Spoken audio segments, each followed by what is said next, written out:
সমান কর্ম অনুযায়ী শাস্তি।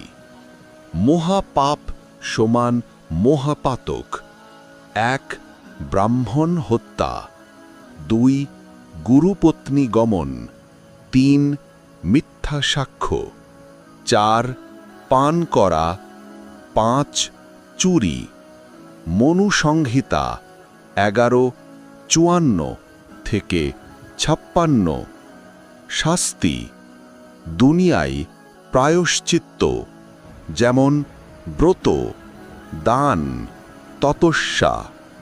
পরকালে নরকে যাওয়া, যমলোক, কিন্তু অনন্ত শাস্তি নয়। কর্মফল ভোগ করে পুনর্জন্ম। ভগবদ্গীতা 16:12। পাপীরা নরকে চলে যায়, কোটি কোটি জন্ম ধরে নিম্ন